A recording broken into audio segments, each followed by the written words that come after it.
기독교의 가장 귀한 가치는 사랑이죠. 그러므로 우리에게 가장 중요한 단어 하나만 선택하라면 그것은 두말할 것도 없이 사랑입니다. 구약 성경을 한마디로 한다면 그것은 사랑이요. 신약 성경 역시 한마디로 정의한다면 그거 역시 사랑입니다. 구약 성경은 율법이 주관하는 시대였죠. 십계명을 중심으로 하나님께서 주신 법을 지키며 살아야 하는 시대요. 그렇게 해야만 하나님의 자녀, 구원을 받던 시대였죠. 그러므로 율법은 구약 시대의 가장 중요한 개념이었습니다. 흔히 율법이라고 하면 법이기에 통제라고 생각하기 쉽습니다. 반드시 지켜야 한다는 생각이 아주 강하죠. 그것을 범하면 그에 따른 징벌이 따를 것이라고 생각하기 마련입니다. 그렇습니다. 하지만 정말 그런가? 거기는 벌이 있고 무서움이 있고 그러는가? 잘 생각해 보면 율법은 통제를 위한 목적이 아니라 온전한 삶을 살게 하려는 사랑의 다른 표현이죠. 율법은 아무에게나 주지 않습니다. 그것은 내가 가장 사랑하는 사람에게만 주는 것이죠. 그렇기 때문에 율법은 내 자식에게만, 내 백성에게만 주는 겁니다. 옆집 아이가 뭐를 하든 그 아이를 통제하려는 사람은 없습니다. 통제해서도 안 됩니다. 그 아이가 늦게 들어오든 공부를 하든 그렇지 않든 옷을 어떻게 입고 다니든 뭘 먹든 상관할 수 없습니다. 상관해서도 안 되죠. 하지만 내 사랑하는 자녀라면 늦게 들어오면 안 되죠. 혼나야죠. 공부해야죠. 열심히 시켜야죠. 옷을 단정하게 입히죠. 머리 깎아라, 일찍 자라 등등 진짜 많은 말을 부모들은 합니다. 여러분, 그게 통제입니까? 아니죠. 그건 사랑이죠. 사랑하니까 해야 할 것과 하지 말아야 할 것을 구분해서 그렇게 가르칩니다.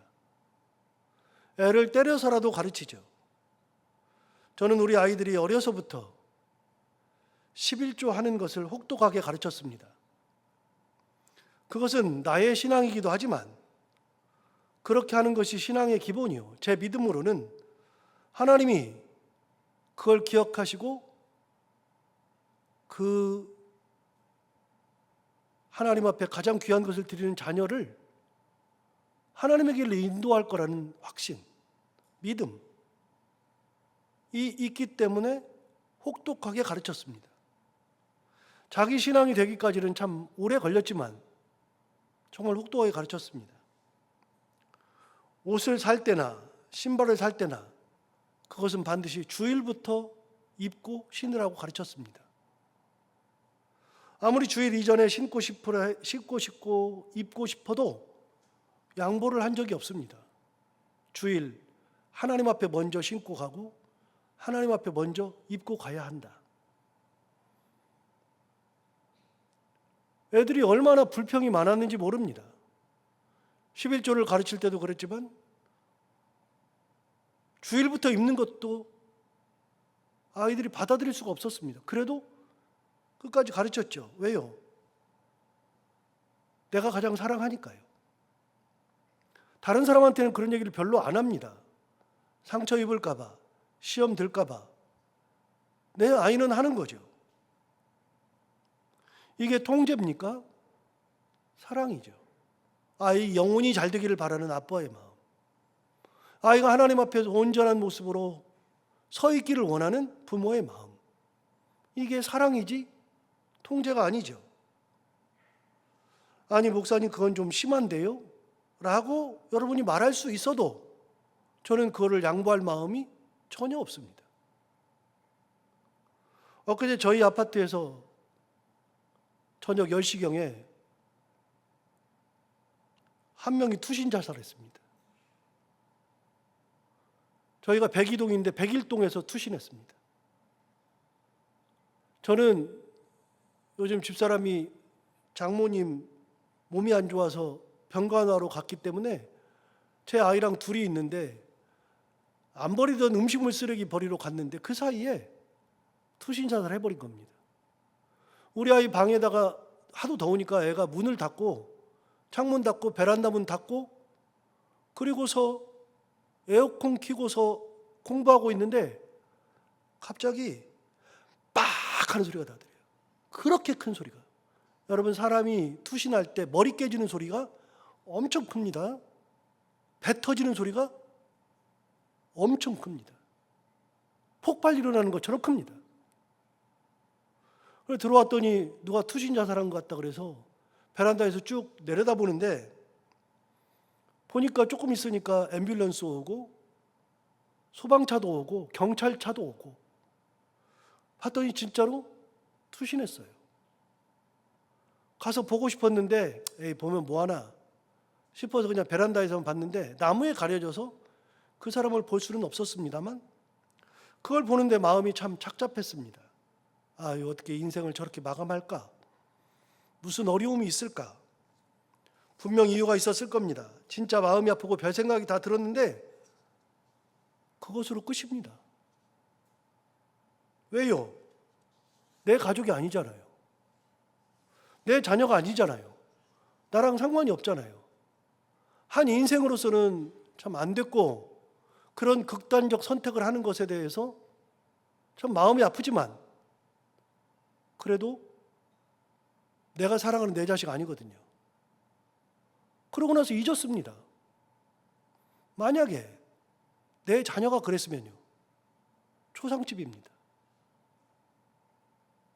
그냥 초상집 정도가 아니라요. 부모의 인생도 망가집니다. 제가 어떻게 오늘 이렇게 자리에 서서 설교를 할 수 있습니까? 내 자녀가 그랬다면. 그런데 내 자녀가 아니니까 그냥 안타깝다, 마음 아프다 그런 정도지. 그 이상의 감정은 별로 없습니다. 사랑하는 사람은 하나하나가 다 의미가 있습니다. 그래서 그 아이가 그런 일이 일어난다. 그럴 것 같으면 아이가 그런 선택을 하지 못하도록 부모가 계속 지켜봅니다. 아이가 우울증이 있다. 그럼 우울증 때문에 분명히 사고를 낼 거라는 그런 생각을 하게 되겠죠. 그러면 극단적 선택을 해서라도 정신병원에 가두는 한이 있어도 그래서 손과 발을 묶는다 할지라도 아이를 지켜야 되지 않겠습니까? 여러분, 아이를 지키기 위해서 정신병원에 집어넣는 부모가 통제입니까? 사랑입니까? 거기서 손발을 묶어놓는 것이 아이를 통제하는 겁니까? 사랑하는 겁니까? 여러분, 율법은 분명히 말씀드리지만 통제가 아니라 사랑입니다. 하나님이 사랑하니까 율법을 주신 겁니다. 그것도 이스라엘 백성들에게만 주셨습니다. 그것을 지키며 사는 것이 영혼에 유익하니까 그렇게 살라고 하신 거죠. 우리가 주의 계명을 지키는 것은 우리에게 짐이 아닙니다. 무서워서 해야 되는 것이 아닙니다.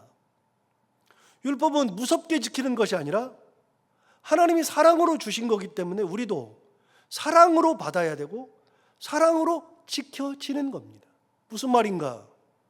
저희 학교 다닐 때 지금과는 다르게 매주 월요일이 되면 학교에 가면은 가방을 다 놓고 운동장에 모여가지고 아침 조회를 했었습니다. 그 초등학교 1학년 때부터 했었습니다. 그러니까 학생들이 그 땡볕에서도 운동장에 1학년부터 6학년이 다 나왔고 중학교 가도 그랬고 고등학교 때도 그랬고 그래서 12년 동안 우리는 월요일마다 아침 조회를 했었습니다. 운동장에서. 아침 조회하다가 쓰러진 애들도 있었습니다. 근데 조회를 하는데 교장 선생님이 훈시를 하죠. 그 훈시 가운데 제가 기억나는 게 한 두 가지가 있습니다. 제가 고등학교 때인가 중학교 때인가 정확히 모르겠는데 고등학교 때 같아요. 우리 교장 선생님 훈시 중에 다른 건 기억이 하나도 안 나요. 그 왜 했는지 모르겠어요. 그런데 교장 선생님 훈시 중에 두 가지가 생각납니다. 하나는 야간 자율학습을 하는데 도망가지 말라는 겁니다. 그걸 듣는데 어이가 없어요. 나는 도망갈 마음이 없거든요. 나는 도망갈 생각 자체를 해본 적이 없거든요. 도대체 저런 소리를 왜 해? 그런데 그런 훈시를 한다는 것은 도망가는 아이들이 있다. 또 교장 선생님은 담배를 피우지 말라 그랬습니다. 학생이 담배 피우면 안 된다 그랬습니다. 듣는데 너무나도 웃겼습니다. 아니, 나는 담배를 피워본 적도 없고 필 생각도 없고 나는 그런 거 상관이 없는데 왜 도대체 담배를 피우라 그러시나, 피우지 말라 그러시나, 그것 때문에 많이 의아했습니다. 도대체 저런 소리를 왜 하시나. 그런데 뒤집으면 담배를 피우는 아이들이 있다 그 말입니다. 그러면 똑같이 들어도 저처럼 야간 자율학습을 성실히 하는 학생은 그런 얘기를 들으면 저런 얘기를 왜 하시나. 그러지만 도망가기를 밥 먹듯이 하는 애들은 그 말을 들으면 뜨끔하죠. 도망가면 정학을 맞을 수 있다고 얘기를 하죠. 그러면 도망가면 정학 맞을 수 있겠네. 그래서 생각하죠. 어떻게 하면 안 걸리고 도망갈까? 그런데 담배를 피우지 말라 그랬을 때 저 같은 사람은 저 쓸데없는 소리를 왜 하나 싶지만, 담배를 피우는 학생들은 담배 피우다가 정학 맞고 큰일 당할 수 있다는 것 때문에 뜨끔하죠. 여러분, 죄를 범하는 사람들이 법이 무서운 겁니다. 죄를 범하지 않는 사람들은 법이 있는 줄도 모릅니다. 신경도 안 씁니다. 이게 무슨 말인가? 하나님을 사랑하는 사람들에게는 하나님의 은혜 가운데 사는 것을 당연히 생각하는 이들도 있고, 하나님의 그 법을 어기는 사람들도 있죠. 그 법을 대할 때 하나님을 사랑하고 그 하나님의 계명을 존중하고 하나님의 뜻대로 살려고 하는 사람들은 하나님이 주신 법을 볼 때 신경도 안 씁니다. 신경 쓸 이유가 없습니다. 왜요? 내가 신경 써야 됩니까? 나는 그렇게 살고 있는데요. 그런데 하나님의 법을 따르지 않고 하나님의 뜻대로 살지 않는 사람들은 그 법 하나하나가 문제가 됩니다. 그래서 그걸 지키려고 노력하죠. 그렇게 지키려고 노력하는데, 지키려고 노력하다가 어느 순간이 되면은 그게 잘 안 돼요. 그런데 여러분, 하나님을 사랑하고 계명이 문제가 안 되는 사람들은 그 법이 문제가 안 돼요. 하나도. 예를 들어서 10계명 중에 4계명 안식일을 기억하여 거룩히 지키라. 그럼 우리는 주일 성수를 예로 든다 그러면 주일에 안 빠지는 사람들은 천하 없어도 나는 주일에 말씀을 듣고 주일에 하나님의 그 앞에 나아가서 예배하는 것이 그냥 배어 있는 사람들은 안식일을 기억하여 거룩하게 지키라, 이 말이 별로 의미가 없어요. 그러니까 안식일을 지켜야지가 아니라 안식일은 그냥 지켜지는 겁니다. 법을 지켜야지 그러는 게 아니라 법이 그냥 지켜지는 겁니다. 하나님을 사랑하는 사람들은 하나님의 사랑으로 인하여서 감격하고 하나님의 사랑을 가지고 사는 사람들은 그 법을 볼 때 하나님 주신 법은 당연한 거예요. 나를 사랑해서 주시는 거고, 그걸 내가 머리에 막 싸매고 막 뭔가를 해야 되고 그럴 필요가 없어요. 그저 하나님께서 주시는 그 법, 그거는 생각할 겨를도 없이 그냥 지켜지는 겁니다. 다시요, 법은, 하나님 주시는 계명은 지키는 것이 아니라 지켜지는 겁니다. 살인하지 말라, 간음하지 말라, 도둑질하지 말라, 거짓 증언하지 말라, 내 이웃의 것을 탐하지 말라. 이거는 5계명부터 10계명까지 얘기를 한 겁니다. 그래서 살인하지 말라. 그걸 왜 염두에 둬요? 여러분은 살인하지 말라가 이게 마음속에 막 남아요? 난 살인하지 말아야지 그래요? 간음하지 말라 그러면 여러분들은 막 간음하지 말아야지 막 그래요? 도둑질하지 말라 그러면 여러분들은 막 도둑질하지 말아야지 그래요? 거짓 증언하지 말라 그러면은 나는 이제 하나님의 사람이니까 거짓 증언하지 말아야지 막 이런 식으로 돼요? 아니잖아요. 여러분 그게 있는지도 몰라요. 있을 필요도 없어요. 여러분 하나님을 사랑하는 사람들은 하나님이 주신 계명을 지키려고 노력하는 것이 아니라 그냥 삶이 지켜지는 겁니다. 하나님께서는 사랑으로 율법을 주셨고 하나님을 사랑하기에 율법은 우리의 삶이 되는 겁니다. 하나님이 우리를 사랑해서 율법을 주신 거고요. 우리가 하나님을 사랑하기에 율법이 지켜지는 거예요. 어려운 얘기가 아닙니다. 그러므로 구약시대는 율법 시대인 것은 맞습니다만 율법을 가지고 하나님께서 우리를 통제하려고 하는 수단일 율법이 아니라 율법을 주셨다는 것은 우리가 하나님의 자녀라는 반증입니다. 하나님을 사랑하는 사람에게만 율법을 주신 거죠. 유대인들 외에 누가 율법을 받았습니까? 이집트 사람들이 율법을 받았습니까? 아수르 사람들이 받았습니까?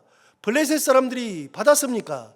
모압 자손, 암몬 자손이 받았습니까? 블레셋 사람들이 받았습니까? 바사제국 사람들이 받았습니까? 유대인들 외에 하나님의 계명을 받은 민족은 하나도 없습니다. 오직 유대인들만 받았습니다.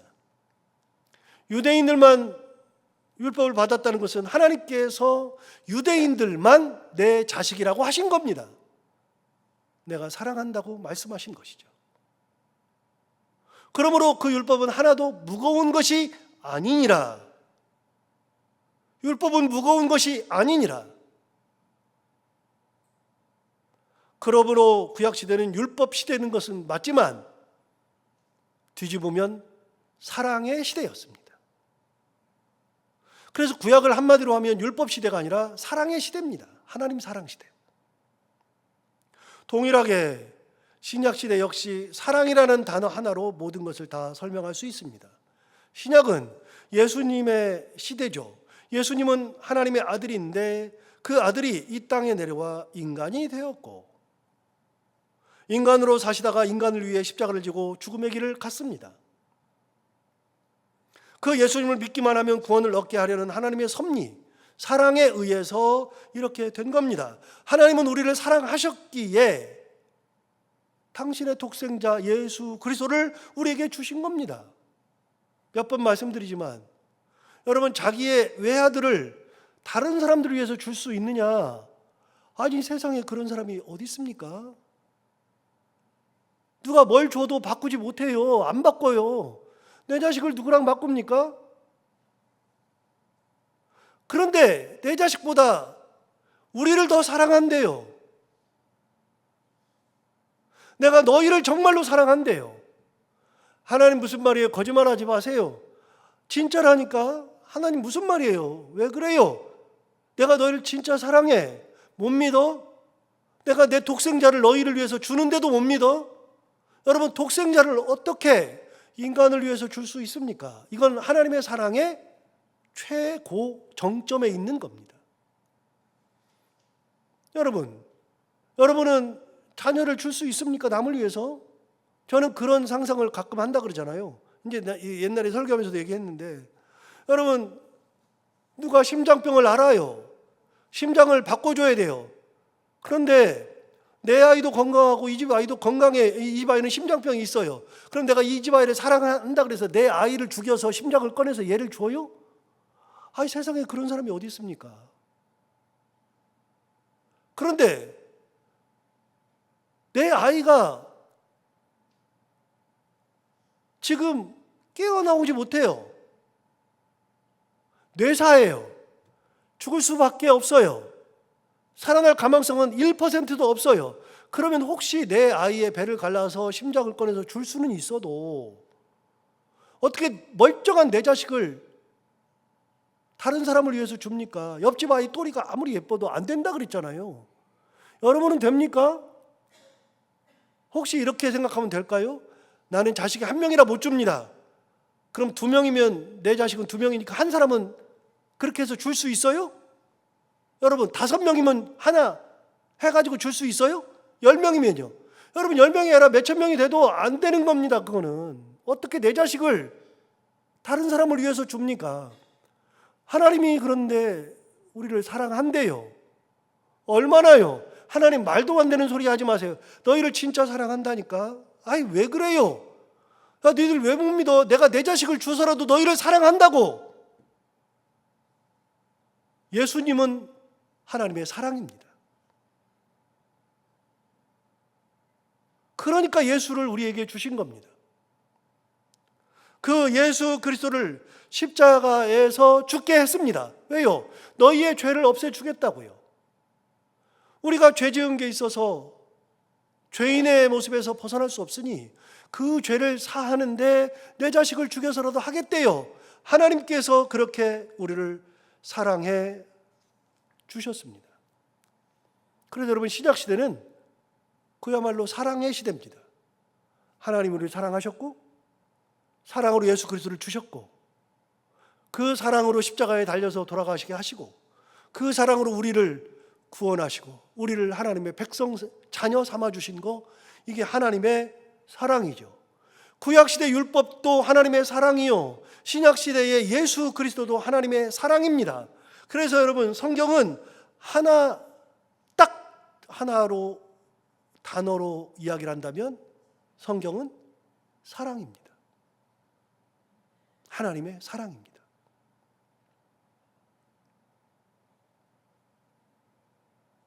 그거 외에는 아무것도 없죠. 그러므로 우리는 하나님의 사랑을 입은 자입니다. 사랑으로 우리가 구원 얻었고 사랑으로 하나님의 자녀가 되는 하나님의 사랑을 입은 자입니다. 갚을 길이 없습니다. 어떻게 갚습니까? 여러분 갚을 수 있습니까? 하나님의 사랑은 갚을 수가 없습니다. 그래서 하나님의 사랑은 갚을 수가 없는데, 그러면 우리는 하나님의 사랑을 갚을 수가 없으니까 우리 인생에서 하나님의 사랑은 빚입니다. 못 갚으니까. 갚아야 빚이 없죠. 그런데 우리가 가지고 있으면 빚입니다. 못 갚으면 빚입니다. 저는 아무리 없어도 빚은 안 냅니다. 빚은 절대로 안 냅니다. 그리고 아무리 없어도 누구에게 좀 돈 좀 달라고 한 적도 없습니다. 저는 자존심이 그게 안 됩니다. 빚이 없어요. 그런데 제가 빚을 가졌던 적이 있어요. 그게 숙제입니다. 그게 숙제죠. 여러분 빚은 갚기 전까지는 숙제입니다. 그리고 평생을 빚으로 살아야만 합니다. 허덕여야 합니다. 그래가지고 그 빚에서 벗어나지 못합니다. 얼마 전에 이 정권에서 7년 동안 소상공인들 중에서 갚지 못하는 5천만 원을 다 탕감해주는 정책을 했었습니다. 우리 지금 소비 쿠폰 받았잖아요. 15만 원씩 받았잖아요.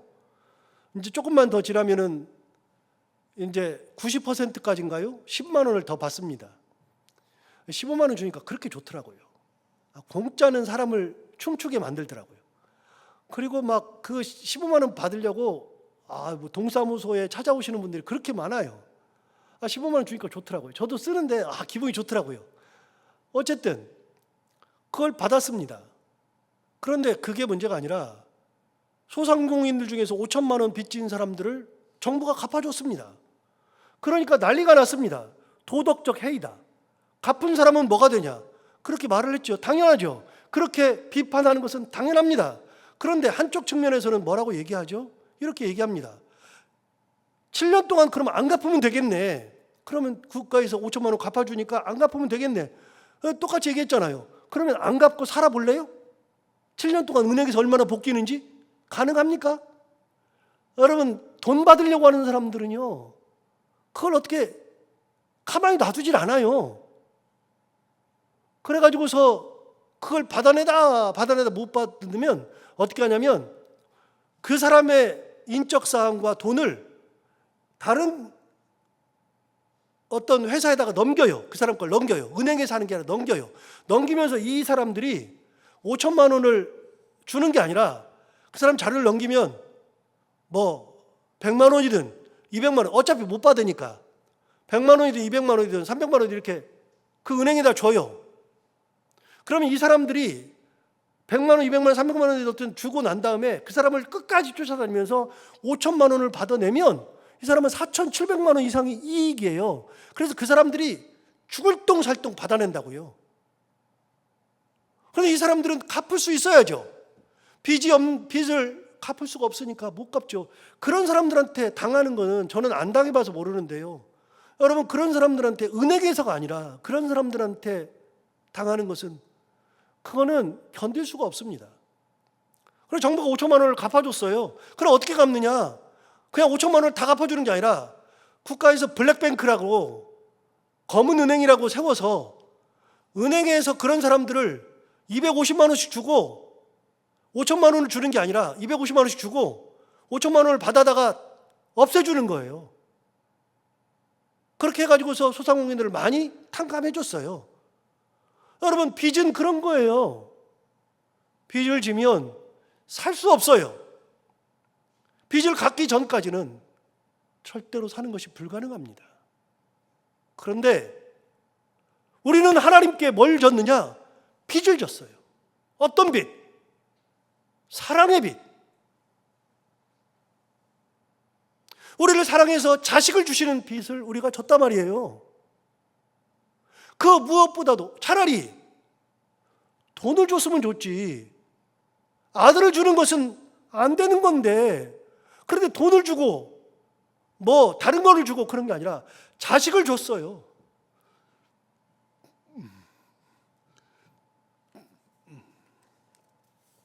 말이 안 되잖아요.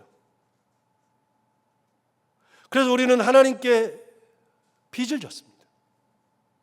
그 빚은 갚을 수 없는 빚을 우리가 받았습니다.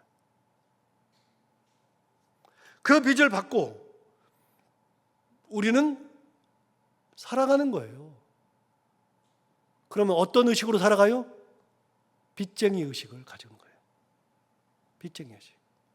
하나님을 그냥 아버지라고 생각하면 돼요. 그런데 오늘 본문에서 이렇게 쭉 보면요, 이게 아버지라고 보는 것이 아니라 하나님이 우리에게 빚을 남겨주신 분이에요. 그렇게 사랑하신 거예요. 그럼 우리는 어떤 의식을 가지고 사느냐? 당연히 아버지, 아들, 딸 이런 부모 자식 간의 관계로 생각하며 살 수 있는데, 한편으로 나아가면 우리는요, 하나님 앞에 빚진 빚쟁이들이에요.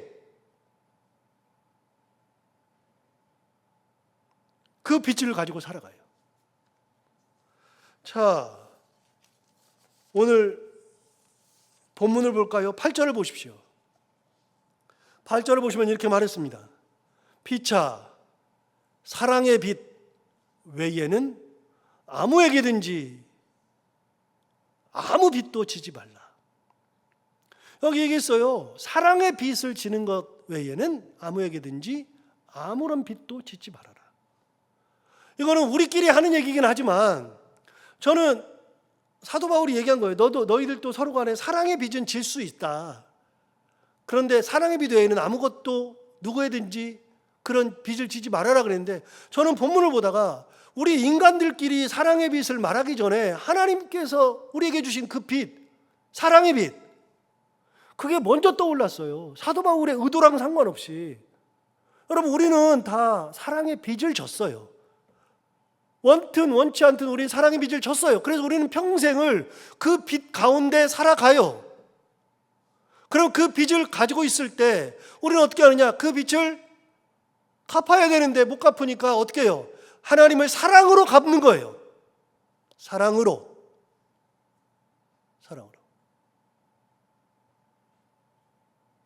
그래서 우리가 사랑하는 것이면 되는 거예요.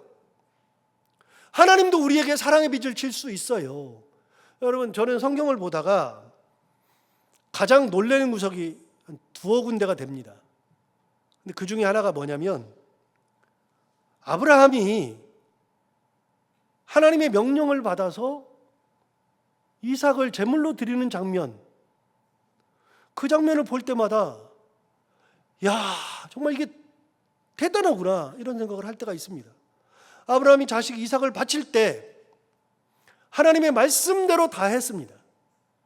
그래가지고서는 저 멀리 헤브론으로부터 시작해가지고 모리아 산까지 3일 길을 왔습니다.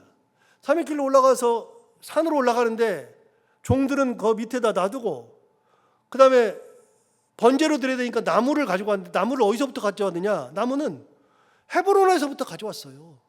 그 모리아산 밑에서 준비해야 되는데 헤브론에서 다 준비해서 나귀에 싣고 왔다고요. 이제는 나귀는 올라가지 않습니다. 아브라함과 이삭만 올라가는데 그 나무를 누가 메고 가느냐? 이삭이 메고 갔습니다. 이삭이 자기가 불에 타서 죽을 나무를 가지고 이렇게 등에 지고 올라가죠. 그러니까 아버지에게 묻습니다. 아버지 참 이상하네요. 아버지가 평소에 하나님 앞에 번제를 드리는 걸 내가 많이 봤는데, 번제를 드릴 때에는 나무도 있어야 하고 그 제물을 잡을 칼도 있어야 되고 불도 있고 다 있는데, 그 당연히 번제물이 있어야 되는데 아버지 번제물이 어디 있어요? 당연히 물어보죠. 아브라함이 대답합니다. 하나님께서 준비하시리라. 그래서 올라가요. 올라가가지고서는 나무를 다 싸놓고 갑자기 아브라함이 이삭을 꽁꽁꽁꽁 묶어요. 묶는데 저는 그 본문을 볼 때마다 진짜 항상 똑같이 생각이 들지만, 그 밧줄로 묶을 때 이삭이 얼마나 힘이 세냐? 나무를 등에 지고 오네요. 얘가 청년이라고요. 그럼 아버지가 힘이 세요? 이삭이 힘이 세요? 아브라함은요 100세에 낳았어요, 이삭을. 그럼 등짐을 지고 온다 그러면 최소 15살은 됐다고 치면 15살이 힘이 세요? 115세가 힘이 세요? 당연히 15살이 힘이 세죠. 아버지가 자기를 묶으려고 그러면 딱 눈치가 100단이면 다 알죠. 이 아버지가 나를 제물로 삼네? 그럼 요즘 애들 같으면 아버지가 묶으려고 그러면 그걸 뺏어가지고 아버지를 묶어가지고 아버지 내가 드릴게 이럴 거라니까요. 안 그래요? 나는 볼 때마다 그게 웃겨요. 나를 죽이요, 저 제물로 해요? 아버지가 해. 반발 찍찍하면서 뭐 그럴 거예요. 뭐 하는 짓이에요 아버지 이게. 그러면서 아버지를 꽁꽁 묶어가지고 배 갈라가지고 하나님 앞에 드릴지도 몰라요. 근데 이삭은 그걸 안 해요. 안 하고 아버지가 하는 대로 가만히 있어요. 이삭은 그 장면에서 단 한마디도 안 합니다. 아버지에게 물었던 거 외에는 한마디도 하지 않았습니다. 그리고 아버지가 묶은 다음에 칼을 들어서 죽이려고 그러는데 이삭이 아버지 왜 그래요? 그런 적이 없어요. 그러지 않았어요. 그냥 숙명처럼 받아요. 받는데 이 아브라함도 죽이려고 하죠. 하나님이 말씀하시면 갑자기 부르십니다. 아브라함아. 하나님이 2번 연속 부르시죠. 네가 이제야 나를 사랑하는 줄 내가 안다. 그러면서 하나님께서 양을 준비하셨잖아요. 양을 준비했는데 그 양을 보니까 이 양의 뿔이 수풀에 걸렸대요. 여러분, 양이 얼마나 힘이 센데요. 수풀에 걸렸다고 그 양이 못 빠져나오는 게 아니에요. 누가 걸어놨어요? 하나님이 걸어놨잖아요. 하나님이. 그때 뭐라 그랬어요? 네가 나를 사랑하는 줄 이제야 내가 확실하게 안다, 그 말이에요. 확실하게. 하나님은 아브라함이 하나님을 진짜 사랑해서 자식마저도 주는 것을, 이걸 하나님을 사랑하는 것에 대한 감동으로 받으신 거예요. 그래서 양을 준비해서 그 양을 드리죠. 그래서 그 양은 하나님이 준비하셨기 때문에 여호와 이레, 우리가 잘 아는 여호와 이레가 거기서 나오잖아요. 인생에서요 아브라함은 하나님을 감동시킨 사람이에요. 뭘로요? 사랑으로. 하나님을 감동시키는 것은요 다른 게 아니에요. 사랑으로 감동시키는 거예요. 하나님께 사랑을 받았는데 나도 그 사랑으로 하나님을 사랑하면 그것이 하나님 앞에 빚갚음이 되는 거라고요. 그게 가장 귀한 빚갚음. 하나님이 그걸 감동해요. 그걸 받아요. 받으면서 어떻게 해요? 이제 네가 나를 사랑하는 줄 알면서 안나 그러면서 하나님께서 아브라함을 인생을 인도하시죠. 그런데 놀라운 거는 이삭은요. 이삭은 어떤 일이 벌어지죠? 이삭은 그 후에 별일이 없어요. 여러분, 성경은 창세기는 둘로 나뉘어요. 1장부터 11장까지, 12장부터 50장까지 둘로 나뉘는데 1장부터 11장은 이스라엘 역사가 아니에요. 원역사라 그래가지고 창조와 관련된 것들, 이것은 이스라엘과 아무 상관이 없어요. 12장부터가 이스라엘과 상관이 있어요. 12장 1절에 아브라함이 등장하거든요. 그러면서 나머지 12장부터 50장을 뭐라 그러냐면 그 창세기의 12장부터 50장을 족장사라 그래요. 족장사. 왜요? 아브라함이 족장이고 이삭이 족장이고 야곱이 족장이거든요. 그런데 그 족장들은 셋을 얘기하는데 아브라함과 이삭과 야곱이에요. 그래서 하나님이 뭐라 그러시냐면 나는 아브라함의 하나님, 이삭의 하나님, 야곱의 하나님이라 그랬어요. 하나님이 그 사람들을 콕콕 집어서 내가 너희 하나님, 심지어는요 어느 누구도 그런 소리를 한 적이 없다고요. 다윗한테도 그런 소리를 한 적이 없어요. 유창원 목사한테도 나는 유창원 목사의 하나님이라 그런 적이 없어요. 여러분 누구한테도 그런 적이 없어요. 구약시대 누구한테도, 신약시대 누구에게도 나는 누구의 하나님, 이름을 콕 찍어서 누구의 하나님이라고 한 적이 없어요. 딱 3명, 아브라함과 이삭과 야곱만 있어요. 그들이 족장이에요. 그런데 성경을 보다가 제가 깜짝 놀라는 거는요, 아브라함이 한 13장 기록되어 있어요. 야곱이 13장 정도 기록되어 있어요. 그리고 13장 기록된 사람이 또 있어요. 그게 누구예요? 요셉이에요. 그러면 이삭은 몇 장이나 기록되어 있냐? 쭉 찾아봤더니 한 석 장 기록되어 있어요. 여러분 그렇게 따진다 그러면, 양으로 본다 그러면 아브라함의 하나님, 야곱의 하나님, 요셉의 하나님이 맞잖아요. 그런데 하나님은 굳이 이삭이 하나님이래요. 왜 콕 집어 이삭이라 그래요? 이삭이 뭐가 잘나서요? 뭐가 예뻐서요? 이삭을 봐도 이삭이 한 거는요, 우물 팠다가 양보하고 뭐 그거밖에 없어요. 이삭한테 가장 중요한 건 우물밖에 없어요. 무슨 사건으로 하나님께서 이삭을 예뻐요? 보니까 딱 하나예요. 자기를 죽일 때 순종한 거. 아버지를 제물로 드리지 않고 자기가 순종해서 하나님 앞에 자신을 제물로 바치는 거. 그게 하나님을 감동시키는 거예요. 여러분 우리는 하나님이 우리를 사랑하셨듯이, 그래서 우리가 사랑의 빚을 가졌는데 우리도 하나님에게 사랑의 은혜를 갚을 수 있어요. 그게 하나님 앞에 빚갚음이 되는 거예요. 그래서 우리는 그렇게 사랑한다 그럴 때 그때 하나님이 감동하세요. 제가 제 큰아이 얘기를 가끔 했는데 큰아이에게 어렸을 때부터, 태어나면서부터 제가 2개의 노래를 불러줬어요. 너는 시냇가에 심은 나무라. 거기다가 이제 큰아이 이름을 넣어서 보은이는 시냇가에 심은 나무라. 그 노래를 맨날 불러줬어요. 그 다음 2번째 노래는 평안을 너에게 주노라. 그거를 이름을 넣어서 불러줬어요. 평안을 보석에게 주노라, 보은이에게 주노라. 그래서 이제 둘째도 똑같이 해줬어요. 그런데 그렇게 3년을 했거든요. 매일 저녁에 잠을 재울 때마다 그 찬양을 해줬어요. 너는 시냇가에 심은 나무라, 평안을 너에게 주노라. 그걸 3년 동안 했더니 애가 3년 동안 매일 듣는 거예요. 그래서 하는데 어느 날요 그걸 했더니 갑자기 하면서 내가 이제 좀 더 크니까 이렇게 손을 해가지고 평안을 보은이에게 주노라. 어느 날 3년 됐는데요, 애가 누워있다가 딱 저를 보더니 평안을 아빠에게 주노라는데 제가 미쳐 죽는 줄 알았다니까. 애가 평안을 아빠에게 주노라 그러는 거예요. 걔가 뭘 해줬어요? 맨날 기저귀 값만 해도 얼마나 들은지 몰라요. 분유값만 해도 얼마나 많이 드는지 몰라요. 요즘 애 키우기 좋지만 우리 때는 안 그랬잖아요. 애 키우는 게 생짜 내 돈으로 다 했잖아요. 기저귀 값이 그렇게 비싸요. 저는 처음 알았어요. 애 키우면서. 분유값이 진짜 비싸요. 그래서 기저귀 얘기도 하고 분유 얘기도 했잖아요. 내가 영국에서 있었던 이야기. 그 얘기는 또 듣고 싶은 사람이 있을 텐데 다 잊어버려서 시간이 가니까 이제 다음에 하기로 하고. 그래가지고 기저귀, 분유 그거를 유학생이 감당을 못해가지고 진짜 힘들었어요. 그거 다 해줬다고요. 아이 아프면 막 병원에 데리고 가고, 아이 아프면 잠 못 자고 막 그렇게 했어요. 그러면서 내가 돈 들여서 마음 다해서 키웠어요. 그런데 어느 날 애가 저한테 평안을 아빠에게 주노라 하니까 그 모든 세상의 시름이 다 없어지던데. 여러분 안 그래요? 우리가 사랑의 빚을 졌으면 하나님 앞에 사랑으로 갚는 거예요. 하나님 사랑한다고 갚는 거예요. 그러면 하나님이 감동하셔요. 저는 그걸 확실히 믿어요. 그래서 내 아이에게 11조를 가르치는 거예요. 그게 어린 아이지만 그렇게 해야 되는 것이 하나님을 사랑하는 표현이라는 것을 알기 때문에. 그래서 아이에게 주일부터 뭔가를 하라 그래요. 그리고 우리 아이에게 주일에 어디 빠지고 어디 가는 거 절대로 용납이 안 됐어요. 지금도 마찬가지지만. 성가대 안 쓰는 거 용납이 안 돼요. 자기네 수련회 하거나 어디 수련을 도와주거나 우리 교회와 관련되면 하지만 그건 해야 되지만 그거 외에는 단 한 번도 주일에 뭘 빠지고 가는 것을 용납한 적이 없어요. 왜요? 너의 사랑의 표현은 그런 거니까.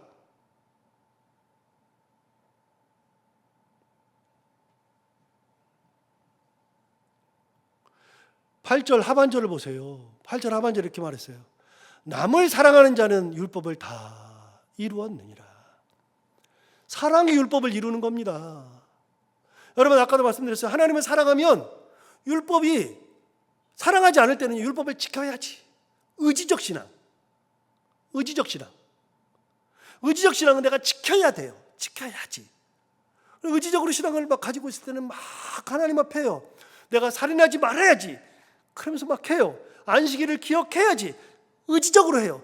그런데요, 사랑이 없이 그렇게 하는 사람들, 의지적 신앙은요, 반드시 어느 순간이 되면 탈이 납니다. 의지가 꺾일 때가 옵니다. 의지가 반드시 꺾입니다. 내가 봉사해야지. 봉사하는데 그게 하나님의 사랑이 너무 커서 하나님의 사랑으로, 그리고 하나님의 사랑으로 사람을 섬기는 것을 기쁨으로 하는 봉사는 얼마든지 가지만 어느 순간에 그게 사랑이 빠지고 의지가 되는 순간은, 의지적 신앙은 어느 순간이 되면 반드시 탈이 납니다. 의지적 신앙은 탈이 납니다. 사랑의 신앙은 탈이 안 납니다. 그래서 사랑하면 다른 법들을 어렵게 생각할 게 없어요. 여러분 9절을 보세요. 아까 율법의 완성이라고 지금 그랬는데, 율법을 다 이룬다 그랬는데 9절 보세요. 간음하지 말라, 살인하지 말라, 도둑질하지 말라, 탐내지 말라. 이거는 십계명의 뒤에 있는 것들이죠. 그렇게 한 것과 그 외에 다른 계명이 있을지라도 내 이웃을 내 자신과 같이 사랑하라 하신 그 말씀 가운데 다 들었느니라. 무슨 말이에요? 여러분, 간음하지 말라 그랬어요. 간음하지 말라 그랬는데 내가 간음하지 말아야지가 아니라 내가 하나님을 진짜로 사랑하면 간음할 생각이 없어요. 또 한 가지, 내가 내 이웃을 내 몸과 같이 사랑하라 그랬으니까 그 이웃을 내가 내 몸처럼 사랑해요. 내가 진짜 사랑하는데 사랑하는 사람을 간음해요? 아니에요. 살인하지 말라. 그 사람 어떻게 살인합니까? 율법은 지키는 게 아니라 사랑으로 지켜지는 거라고요. 도둑질하지 말래요. 여러분, 도둑질하지 말라 그러니까 내가 하나님께서 말씀하셨으니까 도둑질하지 말아야지가 아니에요. 신앙은 말아야지, 의지적 신앙이 아니라 신앙은 사랑의 신앙이 돼야 되는 거예요. 그러면 다 돼요. 어려운 게 없어요. 간음? 뭐가 그렇게 문제가 돼요? 살인? 그거 뭐 생각할 게 뭐 있어요? 생각도 안 나요. 도둑질 생각할 필요도 없어요. 탐내지 말라, 그것도 아무것도 아니에요. 그 외에 다른 계명이 있을지라도, 어떤 계명이 있을지라도 내 이웃을 내 자신과 같이 사랑하라 하신 그 말씀 가운데 다 들었느니라. 여러분, 사랑하면, 이웃을 내 몸과 같이 사랑하면 그 사람 비난 안 해요. 그 사람 뭐라고 안 해요. 그 사람 없으면 내가 도와주지, 그 사람 없다고 뭐라고 하지 않아요. 여러분, 사랑하면 절대로 안 그래요. 사랑하면 다 줘요. 다 나눠요. 기쁨으로 다 해줘요. 사랑 가운데 다 들었느니라. 10절 볼까요? 사랑은 이웃에게 악을 행하지 아니하나니 그러므로 사랑은 율법의 완성이니라. 완성하는 거예요. 사랑이 율법을 완성하는 거예요. 의지가 율법을 완성하는 게 아니에요. 의지로 하면 반드시 탈이 나요. 꼭 어겨요. 그래서 하나님의 말씀, 계명, 그거는요, 하나님을 사랑하면 하나님께 주신 그 빚을 가지고 나도 그 빚을 하나님 앞에 다시, 하나님도 빚 좀 져보세요. 그리고서 내가 사랑하면, 그러면 모든 것을 다 이루는 거예요. 하나님 주신 거, 그게 뭐라고? 아무것도 아니죠. 여러분, 사랑은 그만큼 위대합니다. 우리는 사랑으로 빚을 졌지만 우리는 그 사랑으로 하나님을 감동시킬 수 있습니다. 이삭처럼, 아브라함처럼. 그리고 그 사랑으로 이웃을 하나님의 사랑으로 다시 인도할 수 있는 그런 길을 우리는 갈 수 있습니다. 사랑은 율법의 완성이니라. 오늘 이 말씀 다시 한번 생각하면서 우리는 사랑 가운데 살아간다. 그걸 항상 염두에 두고 살아가는 저희 모두가 다 되기를 바랍니다. 기도하겠습니다. 하나님 아버지, 감사합니다. 오늘 귀한 말씀 우리를 깨워주셔서 감사합니다.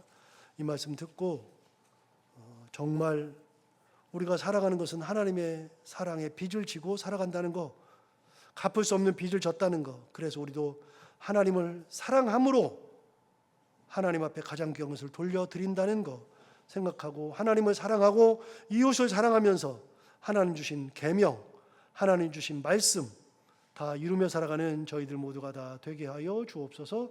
예수님 이름으로 기도하옵나이다. 아멘.